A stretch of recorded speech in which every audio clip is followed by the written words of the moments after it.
Was reading an article the other day called "When Will We Have World Government?" on the site io9.com. In the article, a sociologist called James Hughes from Trinity College in Connecticut makes his views known. Good article. Quite a few people have taken the time to comment on this article, so let's take a look at a few comments, shall we? Okay. Gnosis 1974 says, "The future of government is toward some form of anarchy, perhaps voluntarism, not one world government. Government is an arcane epic failure of an institution. It has produced nothing but theft, slavery, and death for 6,000 years, with instances of true freedom the rare and short-lived exception, not the rule. What we call civilization today is hardly civilized, with 1% of the world's population controlling 40% of the world's wealth, and over 1.5 billion people live on less than $1.25 a day. This is not in spite of government, it is a direct result of it. Powerful, centralized governments have one thing in common: mass death, starvation, famine, property seizure, torture, and overall misery. No thank you. Either lay off the crack or learn some freaking history." End quote. Okay, so this person is not a fan of the institution of government, clearly. But like it or not, acknowledge it or not, the state can and does improve the lot of many citizens. The state can and does improve lives, save lives. Anyone who sees government as this entirely evil thing in either a modern or a historical context is just simply wrong, and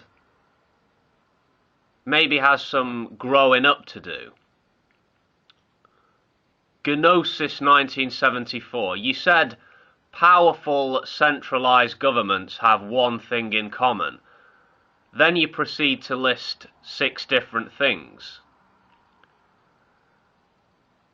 Yeah, looking at what you've said here, I think you might be the one who needs to, quote, learn some freaking history. Okay, another comment.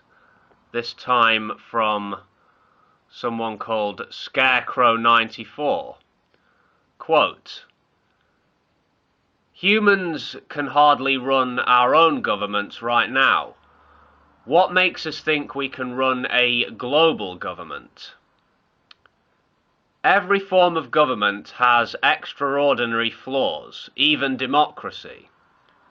The Romans fell because their empire was spread too thin, like butter spread over too much bread.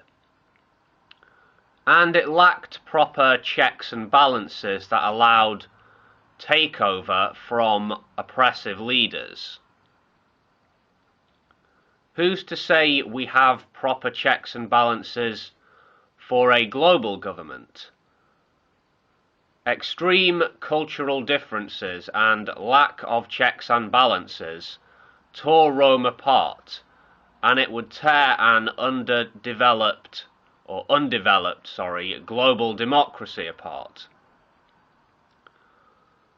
I think, however, this consolidation of nations will happen more and more, but to the point of one global government, definitely not possible in the next 200 years.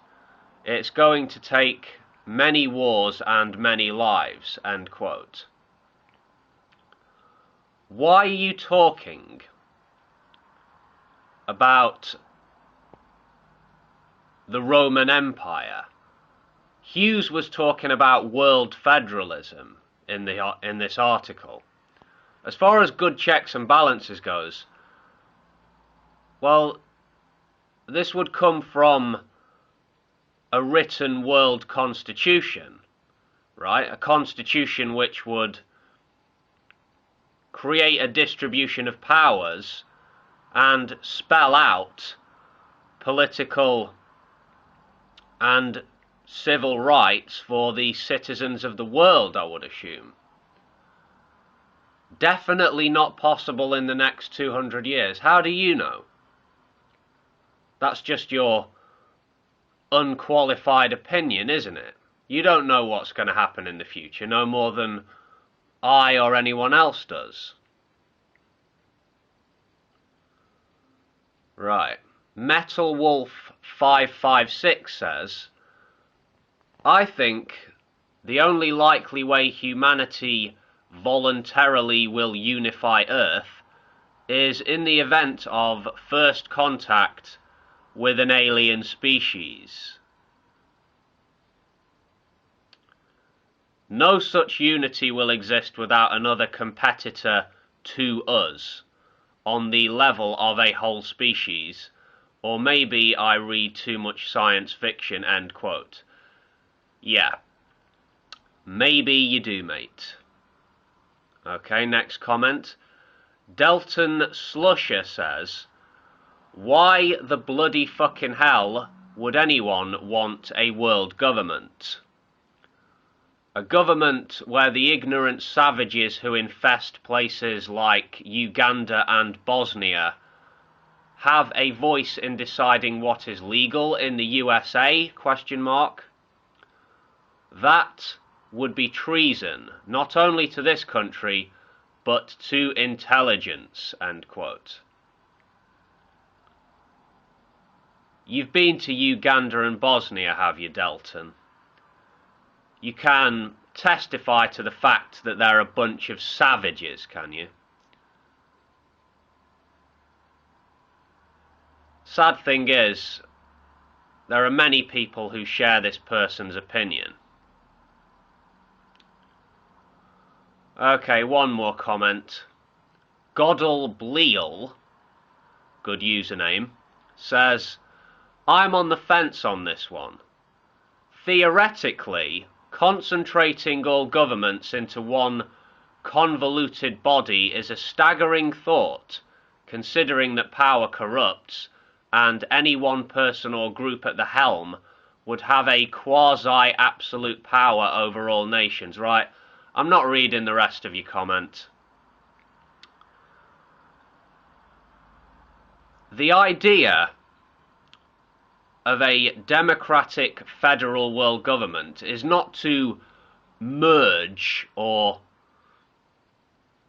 concentrate existing national or regional regimes into one monstrous entity. The aim of a federal world democracy would not be to destroy all existing nations and governments, okay? Right?